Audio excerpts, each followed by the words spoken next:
Love this podcast? Support this show through the Acast supporter feature. It's up to you how much you give, and there's no regular commitment. Just click the link in the show description to support now. The following podcast is a Vasilis Skarlias production. Hello everyone, I'm Kennedy. And I'm Vasilis. We run Changemaker Z, a student-run initiative that aims to empower, educate, and connect Gen Zers interested in entrepreneurship. We interview teenagers with impactful projects and create resources to help you change the world. If they can do it, so can you. On this podcast, we discuss the logistics of creating different types of projects with Gen Zers who have already done it. We will leave our social media and website information in the description.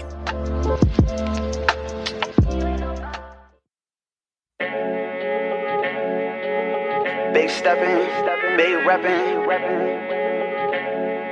I ain't even know that was your girl that's on my Hello everyone, welcome to today's episode. I'm so excited for today because we are covering a topic that we wanted to talk about for a very long time. You may have noticed that on all of our podcast subjects, we have talked about technology, environment, science, development, trends, and art expressions while combining the entrepreneurial spirit of all the different guests and companies that we have featured so far. Today, we'll talk about music production. With us in the studio is TayOG, a Chicago-based artist who has been a hip-hop magnet for fans since the release of his newest EP, Feelings of a Savage. His light compositions allowed him to underlay the songs with colors of his passion and pain. Welcome to the show. It's so nice to have you here. What's going on? Thank you for having me. That was said so well. I appreciate you guys. Of course, we're excited to have you. So, Tay, we always like to start off with just, for people who don't know, just a little bit about yourself and what you do. We know you're into music production. Just tell us a little bit more about yourself. Yeah, so I'm 26 years old. I'm from Illinois. I'm from Texas. I say Illinois and Texas because I bounced around a lot as a kid. You know, my family's predominantly from the south side of Chicago. Then when we moved, you know, for better lives and not, Austin, Texas, and then coming back here as a kid, 15, 16.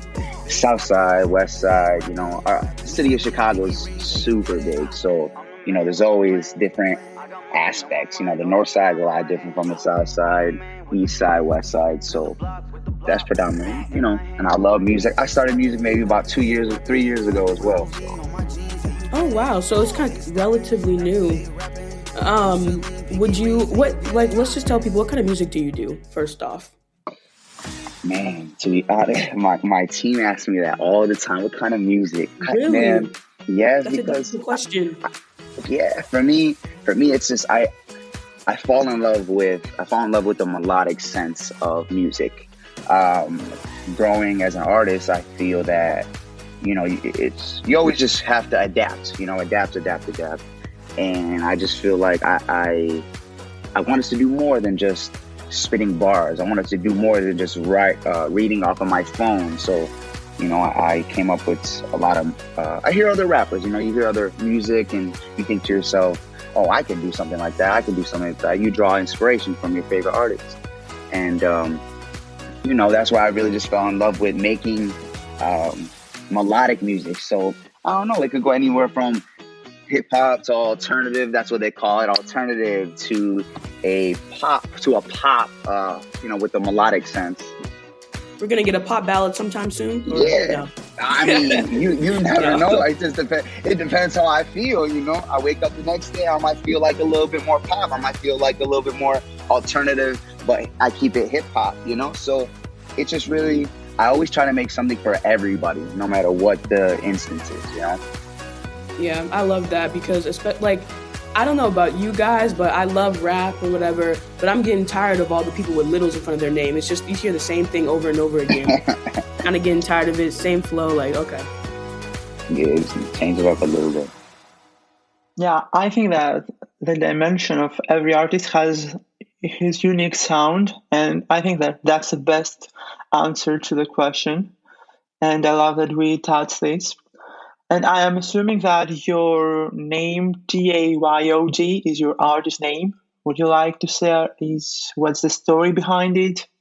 Yeah, man. So my name is TayOG. I spelled it like that. Tay, uppercase OG. My name is Mateo.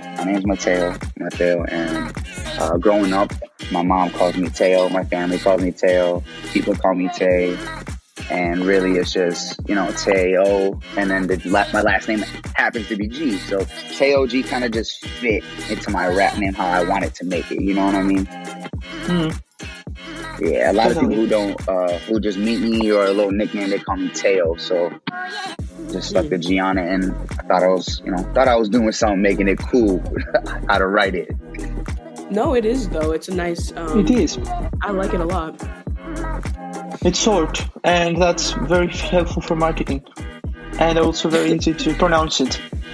It will see from that perspective. Thank you. And also it has like the uniqueness.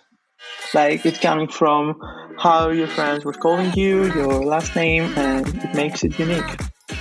Yeah, because it's not hard. Thank you. Yeah, because it's not hard. It's really just me at the end of the day. And that's what I kind of like, my name's Teo. My name's just boom, it's that. And it's not being anybody that I'm not. I just, not a persona, not a this. It's just, this is me. You get the whole me, the ins and outs and everything. So I know we talked a little bit earlier about inspirations. What are some of your musical inspirations? Is your music inspired by Chicago or anything like that? I definitely would say it's heavy inspired by Chicago, inspired by, I want to say Texas too, everything that I've been through, but I definitely say the artists that I'm inspired by, like, of course, the Lil Wayne, Juice WRLD, Mac Miller. I like a lot of, and then I like a lot of bands too, like Panic at the Disco, the leading singer Brendan Urie, Michael Jackson, Chris Brown. Anybody really with a melodic sense that is different. You know what I mean? That's just different. That like the way I say Lil Wayne and the way I say Juice WRLD, it's like, Lil Wayne was a rapper. Great, one of the greatest rappers, right? And it's like one of my favorite songs, ironically, from him is "How to Love." I know it might sound corny, but it's the one he's singing, and it just for some reason as a kid, that song is just like, he doesn't have the best voice, but the way you make the sound, the way you're in the studio and engineer it and put it together, and it's like you can do anything if you know how to use your vocals as an instrument, play it correctly. And to me, it was just, that's what I like to hear. I like to hear more components and more music and more melodic, and that's why I draw from all the artists that I am inspired by. Yeah, that definitely gives me some more insight, because Lil Wayne is like the GOAT. He's one of the most lyrically creative rappers, I say. I feel like you have to listen to his songs a couple times to actually get all the intricacies of what he's actually saying. Yeah, of course, and that's why the same thing with Juice WRLD as well. Juice WRLD, and if you're sticking on the rap side, they just, the cadences are really what gets me, and I'm like, oh, I can do that. Or not that, but I could do something like that. You know what I mean? Yeah, that's what inspires. That's what gets you excited. Yeah, of course. So now I kind of want to talk about your process a little bit, about how you write a song, kind of how you start writing a song, maybe to the finish, to the studio, and also with that, do you play any instruments or? So no, I do not play any instruments, but I would say my music process, I listen to beats. I listen to music every day, all day long. I'm listening to beats. And, certain beats, it's kind of like when you hear that song that's like the summer of 2014 or 15, and it brings you back, right? That's kind of how my perspective, I see things, but beat-wise, I hear a beat, and whether the 808s are knocking, whether another part of the beat is knocking more, it takes me to a specific time, and then I just start writing to it on my phone, and then you get the hooks and you get the this, and and it really helps being yourself, because I know that music is a very hard thing to get into. Anything that people criticize is very hard to get into, but at the same time, it's like, you can't be afraid to, let's say, like, you know, you want to sing a little bit more. I don't feel like I have the best singing voice, but I know that if I make it singing like this, I can go into the studio and make it how I want, you know? So I just trial and error. I got to play the beat at least like 50 times. One song, I got to play it at least. I'm like, okay, I like this. Let me stop it. Oh, okay, I like this. Let me write a bar. Let me write a line. You know, I'll go back. Let me hear it again. You know, and I just draw from my past experiences and maybe my current experiences and everything. I just go through how I'm feeling, how I'm this and how I'm that, you know. Right now that you mentioned about when you go to the studio and you do this trial and error, would you like to say more about the steps that you're following with your producer? Like, how much time does it take to create an EP or a single? Like, how is day in the studio look like? Yeah. I'm one of those people that I'm work savvy. Like I feel like I go in the studio. I don't go with a lot of people. I go with maybe maybe like two other people, and I go straight to work. I actually, before I'm even at the studio, I have a whole, my hook, my verses, even my ad libs are scripted. You know, I script everything because I can go into a studio and you know, 45 minutes, like 30 to 45 minutes, I lay down the track.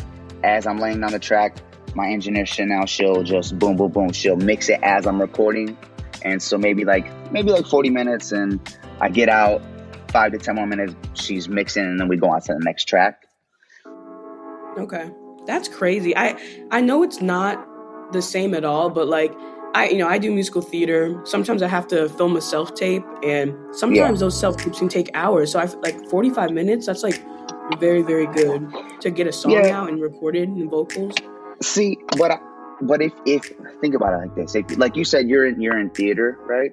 If you were to go and like, if you already knew what you were doing before you got there, right? You were just like, you're prepared.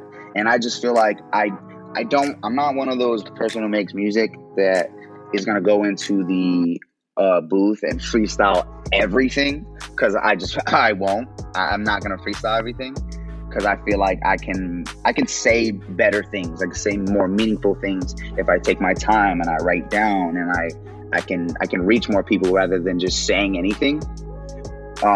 So I come scripted, you know. I come with the whole ad libs and the whole intros, and I go to work, and I don't take any time for granted is what I do, you know. I just got to keep going, and if the song is garbage, then we won't use it. If the song is good, then we don't use it. But I'd say I got 5-hour, 6-hour blocks, you know, is the time I go to the studio, and we can get maybe like 9-10 songs done, 7 songs, 6 songs, 7 songs that are actually usable, I'd say. Something like that.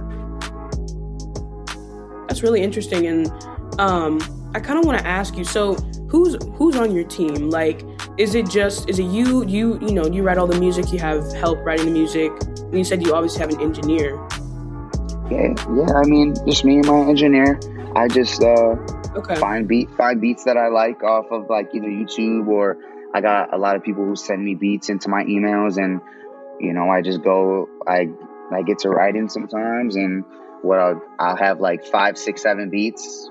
All hooks are done, no verses will be done, and then maybe a studio session's coming up, and I'm like, man, I need to get this done. So I sit down and I'll write more, and I go with the same couple engineers that I always go to, and that's pretty much it. You know, I write the lyrics myself, the cadences, flows, and then it's off to work after that. Yeah, that's awesome. And I had like one more question. Are you signed to a label or anything? I'm in like an independent deal, like an independent little art, Chicago thing. They're called Reebok Productions. I just wanted to ask that because like, I feel like shout out them. I feel like in this day and age, it's not even the dream to be signed to a label anymore, because it's starting to come out how restrictive they are. And like, you know, with TikTok and stuff, you could like self-make yourself. Like, do you have any opinions on that? Like independent versus being on a label? Because I feel like, you know, a lot of art, like Halsey posted the other day, she's a huge artist. She's like, you can't release the music that you want. Like, it's not that simple. So is your dream to be on a label, or do you like the independent route?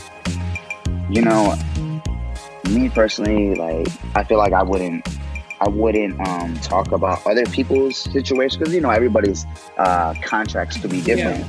It's But different, I understand. Yeah, you know, everybody's could be different, and you never really know. Definitely. But I say, you know, for me personally, I wouldn't mind. You know, if somebody's to come and reach out, I wouldn't mind. You know, doing business. I wouldn't mind haggling. I wouldn't mind hearing people out, because I'm a type of person. I really, really enjoy this music. I really enjoy doing it. It's like an everyday thing. It's life to me. And, you know, what I got going on with my independent label is, you know, it's just, everything has to work right for you. You know what I mean? It's not just about the money. It's about, okay, well, what's going on with this percentage? What's going on with that percentage? You know, I'm a strict avid, like, 10% of my, 10% of my streaming sales actually goes to organizations that, you know, mental health and this, you know, stuff like that, bipolars and all stuff like that, you know? So there could be all kinds of stuff in people's situations that you never know. And so that's why I just, you know, whoever is willing to work with me and actually deeply cares about my music, rather than just putting me here, putting me there, you know, and that's what I feel like I would want from a major, or from anybody else. It's just about, I guess, you know, the contracts and stuff. Yeah, it makes sense. Just read your contracts, basically. Yeah, just read your contracts. They're going to tell you, you got to go here. They're going to tell you got to go there. They're going to be like, listen, your likeliness, that's up to us, the label. Sorry. Like, if you just read your contract, you can negotiate everything. And people just don't. They're just like, oh, they see the money. They see this. I tell everybody, I don't want no, what is it called? I don't want no advancement. I want all those stuff into my music. I want actual content. I don't really care for the money like that, you know? It'll come with whatever, but I'm just not one of those people that's worried like that. I just rather you hear my music, you know, have my team, and I work really well with my team. They do the most amazingest job sometimes, and you know, we work very well. It's always they take into consideration what the artist does or what the artist wants. And that's always, you know, and like you said, you're in music, so I know you understand how you don't want to do some stuff sometimes, and you're like, I'm not trying to do that. And sometimes they make you, sometimes, you know, they don't. Do you use pre-saving for your music? To do the pre-save, like before your music comes out? Yeah. Like clip this. Yeah. I mean, I feel like, of course, like, you know, if let's just say, for instance, you're a fan of somebody, I feel like if you see your pre-save, even if you don't physically pre-save it, you're gonna be like, oh, in the back of your head, okay, I guess, you know, he's dropping a tape, he's what he call it, I'm gonna be on the lookout for it. So I feel like in some aspects of marketing, I feel like it works pretty well. No, yeah, I actually used a pre-save link. Yeah, I ain't even really know about the pre-save links. They just, it works well. They kind of made one for me, and it was nice having it pre-saved. Since we're kind of on the topic, I kind of want to get like behind the scenes, because a lot of people don't know like the actual process of like Spotify and streaming and stuff. Like, how do you get your music on Spotify and like other streaming, and like how did the listens actually correspond into like value? I'm guessing, like, is it like what, like 1 cent per listen or something? I feel like it's something pretty low like that. What? I think so. I think it's something like that. I know that other platforms like Tidal probably pay the most out or something like that. I know they are trying to change it though. They are working to make it better for other people. But then again, see, that's why you have other artists go independent, and you know, they don't have the labels taking that away. But also you have to understand, those people that want to go independent, you have to pay to make that song, you know, you probably are going to pay a 5-hour, let's just say 2, 3, 4 or whatever hour sessions, you know? So everything that involves, you have to pay for that, the independent artist. And if you put out your music by yourself independently, you probably use, the other distributions like TuneCore or DistroKid, and some of those you actually have to pay like $14 for like a mixtape. But then you get the profits. But that's all the point about the music, Then it goes here, it goes there. If you want to put it on more streaming, it probably like more money or something like that. Okay, that makes sense. Yeah, that makes sense. Yeah. I had the chance to participate in a program that's called Spin Up, and it's like some of the platforms that you mentioned, but actually it's operated by Universal Music Group, and it was free of charge. And right now they are closing the program because they had so many sign-ups since it's free. And actually they were taking artists, the best from the streams corresponding to this beta spin-up program, in order to sign like real record labels with them. And it was a real opportunity for people that could have access to this amazing platform and opportunity, since like they were doing the whole promotion and pre-saving all the stuff without paying nothing. And it was extremely, really, really fast. And I was like, wow, that's amazing. And I was participating as a developer in the program because I was like correspondent for a person that makes music, and we tested out the platform, but it was amazing. You're actually right about that too. Like I forgot about, there's a whole in the pre-save, there's a whole, actually, never mind, because pre-saves are free, actually. Oh, yeah, that makes sense. All right, so last question. Which are your plans for the future? We heard that a new app is coming out soon. Yeah, the plans for the future, man. I want to keep on making music. I want to keep on bringing different sounds to, they say my Spotify, my profiles, my Apple. I want everybody to hear all types of music that I can make, not just a rap, not just a pop style, a singing, a trap, or this. I kind of want to always give everybody something, like we said earlier. I have an EP coming out. It's called Unhealthy Obsessions, and it should be dropping on the 28th. Now, Unhealthy Obsessions is pretty much just everything that you do, whether your toxicity, your battles throughout the day. Everybody has hard times. Everybody has, good times. But at the same time, it's like you don't want to fuel the fire with your toxicity. And, so I just kind of put all the pain and all the things that I've been through and, daily things that I go through. And I know that people could relate. I know that people will find the melodics to help. I know that music helps, or at least it helps me. It helps me adjust, and how I want to say, it helps me what is it?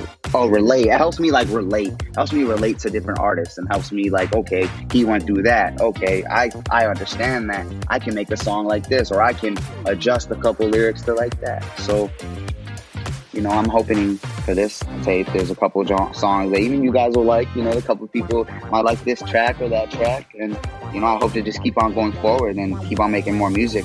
If you don't like this one, you might like the next one. It's not going to stop, Yeah. So we're wishing you good luck with the new release. Everybody, we will include the listening link in the description below so that you can check out what the new app is all about. I think that this is the end of the episode. Thank you so much, TayOG, for sharing your thoughts around your music and being part of this amazing conversation. We really enjoyed your company today. Awesome. Thank you guys too. Yes, if you're interested, you can go check out TayOG's latest EP in the description below, as well as TayOG's social media handles. Thank you, guys. If you have reached the end of the episode, more content is coming out very soon. We have an exclusive interview with the youngest chef and one of the most successful junior master chefs, Logan Gulev. Until next time, don't forget to change the world, guys. Bye.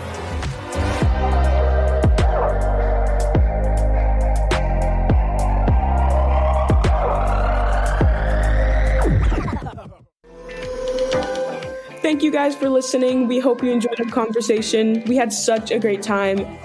Make sure to leave us a review. If you want more Changemakers content, you can follow us on Instagram at Gen Zers to Rise and on Facebook at ChangemakersZ.